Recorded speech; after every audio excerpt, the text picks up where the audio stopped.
recibimos al profesor López Más,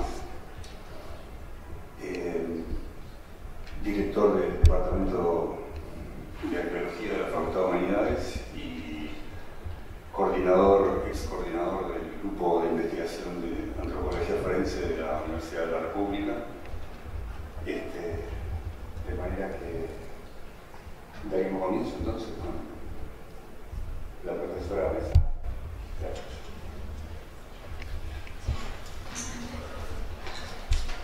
Bueno, buenas tardes, muchas gracias. Quisiera agradecer al MUME por la invitación. Me pidieron que hiciera especial énfasis en el género y su conexión con el terrorismo Estado. También decir que estoy aquí, como ya lo decía Octavio, como integrante del área de Derechos Humanos, coordinadora en realidad de esta instancia de la Unidad Académica de Extensión, desde donde acompañamos a las mujeres que denuncian, como ellas mismas se autodenominan, desde el año 2017, y bueno, personalmente yo las vengo acompañando desde el año 2010. Primero quisiera arrancar esta corta exposición, son 20 minutos, por ahí, ¿verdad? Recordando una frase de Jorge Luis Borges respecto al tema que nos convoca, y él decía: solo una cosa no hay, es el olvido, en su poema Evernes. En el primer punto que traigo esta tarde se refiere especialmente al tema del género y terrorismo de Estado, las marcas del patriarcado. Ayer la profesora Saprissa ya nos daba el contexto en torno a esta conexión entre el género y el terrorismo de Estado. Sin embargo, me gustaría hacer algunos otros agregados y puntualizaciones, solamente para también entender lo que viene después. Como sabemos, según la concepción de los represores, las mujeres víctimas de la represión ilegal eran mujeres doblemente transgresoras. Por un lado, cuestionaban los valores sociales y políticos tradicionales con su participación en la militancia política activa, y por otro lado rompían las normas que según el imaginario social rigen la condición femenina, que las mujeres deberían ser madres esposas o permanecer en el ámbito privado o doméstico, mientras que el espacio público o político era un lugar reservado exclusivamente para los varones.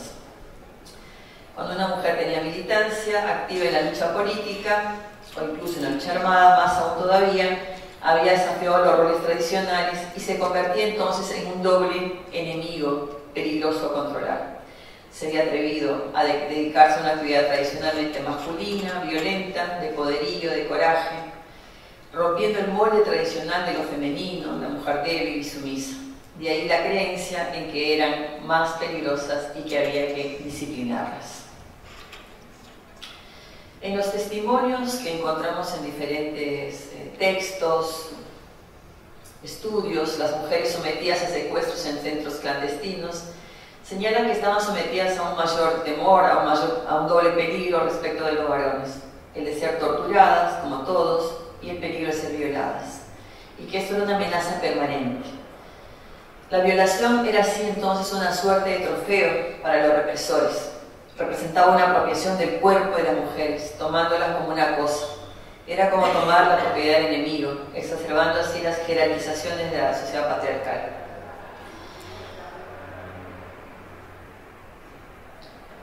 Si para esta concepción toda mujer es propiedad del hombre que la posee, cuando un hombre es enemigo de otro, entonces violar a la mujer de su enemigo político tiene una connotación especial. Este es un acto más de agresión de la guerra.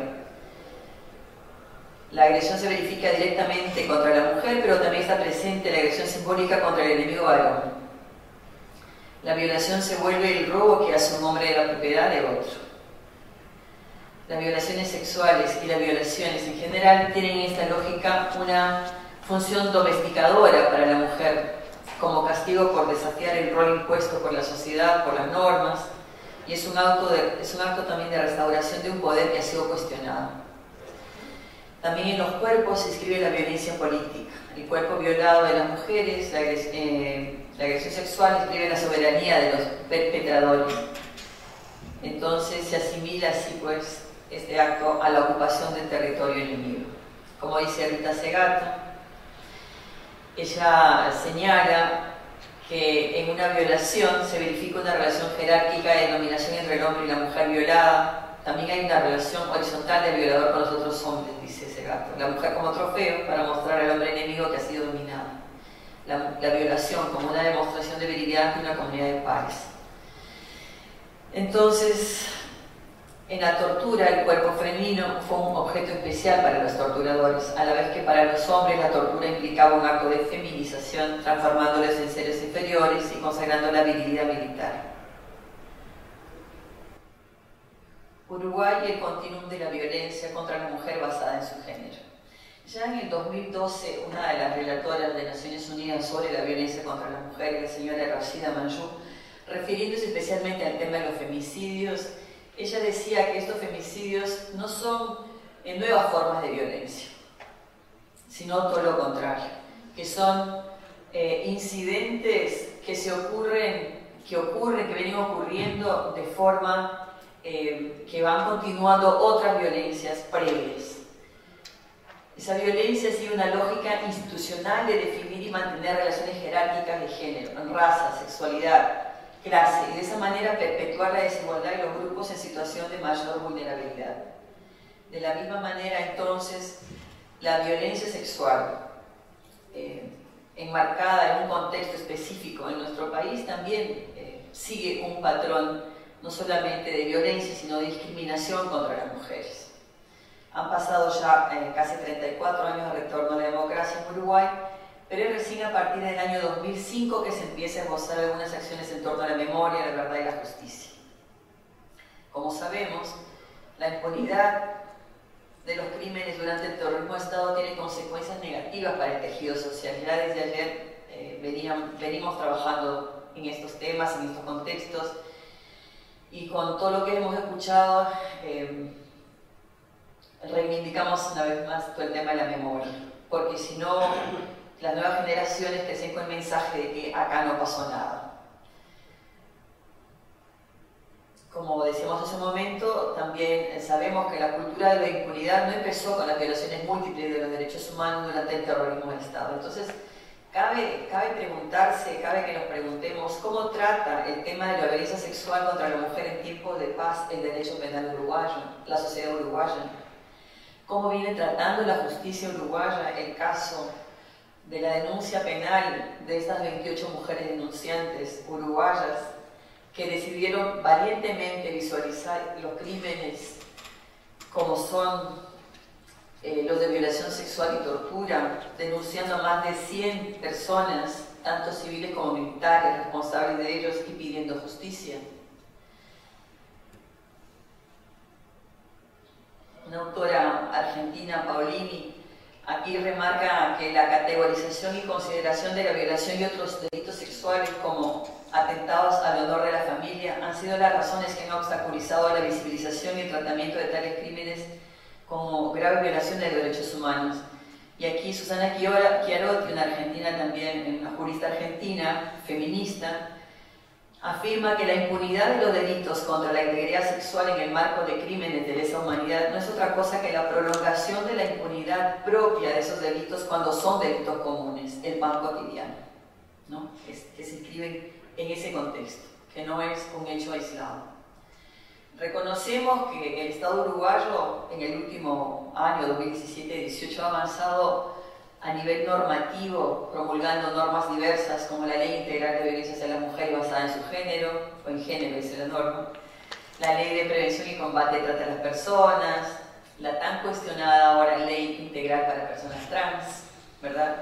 Pero también sigue preocupando que el sistema mantenga su patrón patriarcal. Estas, si no son modificaciones parciales al sistema jurídico que tiene este patrón patriarcal, machista, y más aún un sistema penal prejuicioso y discriminatorio que sigue teniendo como matriz un razonamiento y también una práctica jurídica carente de la perspectiva de género y del derecho internacional de los derechos humanos.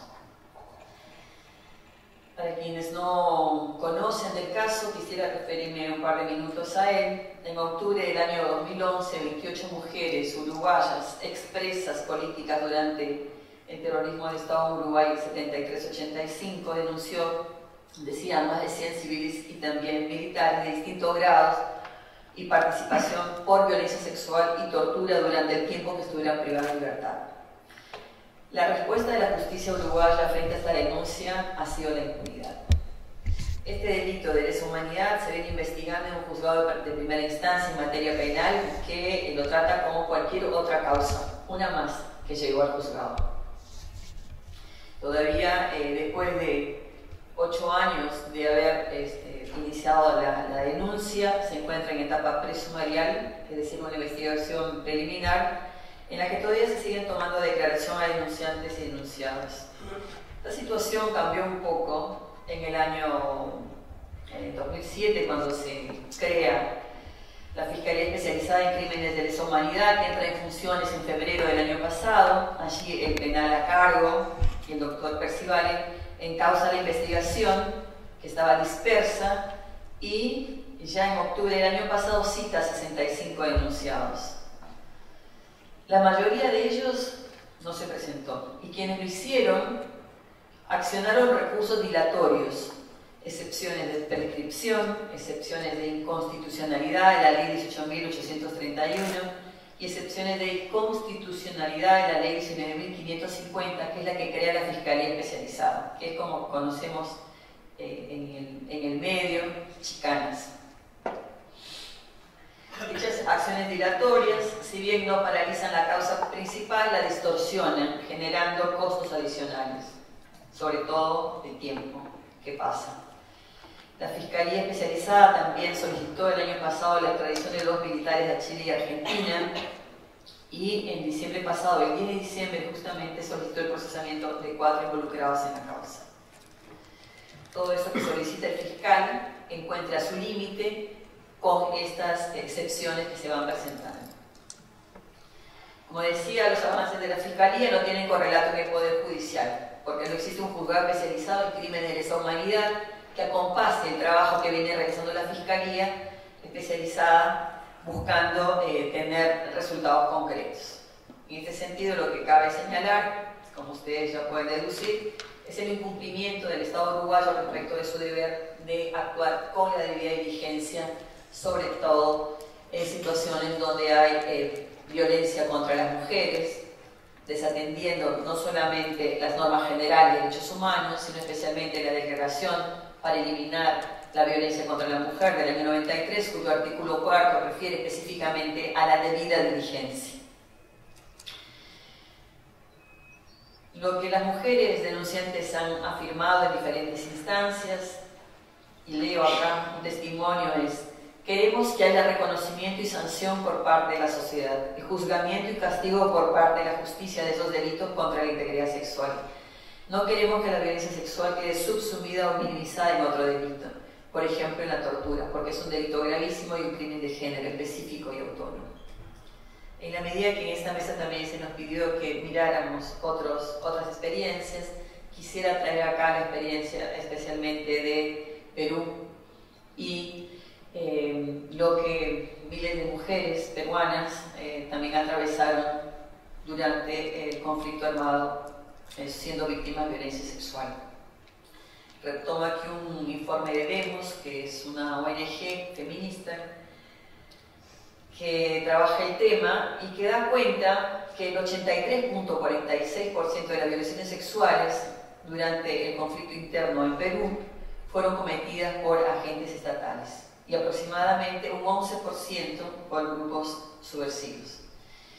Asimismo, la Comisión de la Verdad y la Reconciliación en Perú estableció que la violencia sexual constituyó un delito de lesa humanidad por su carácter generalizado y o sistemático.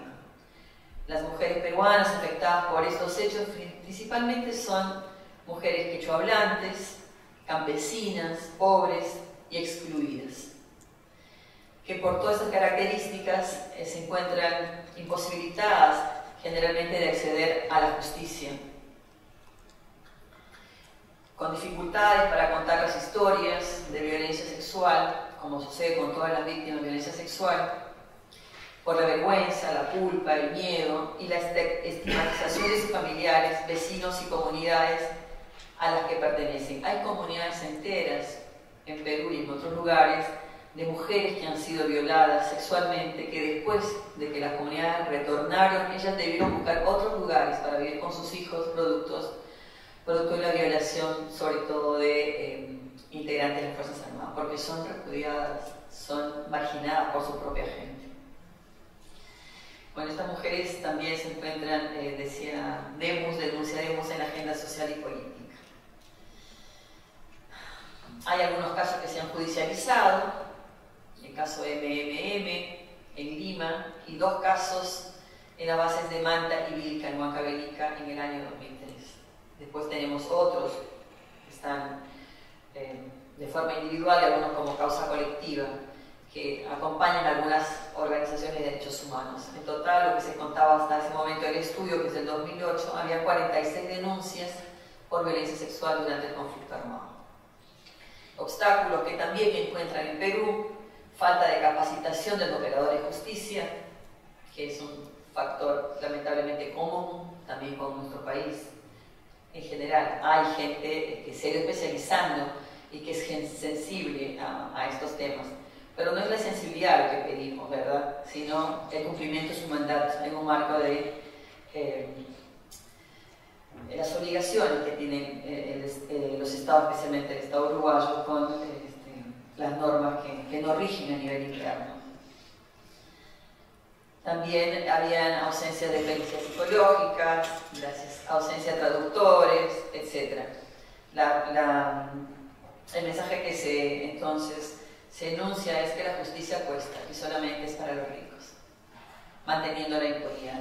¿Qué políticas públicas de memoria y para qué sociedad? Decía ayer el profesor, el doctor Feierstein. ¿Qué recordar y para qué? Países que avanzaron con comisiones de la verdad y reconciliación: Guatemala, Perú. En Perú se entregó el informe el año 2003, hay puntos específicos sobre género y violencia. Allí se avanzaron en algunas políticas de educación que todavía siguen en disputa. Hay una autora, Iris Habe, que dice que las memorias siguen en disputa, un proceso inconcluso de transición y memoria.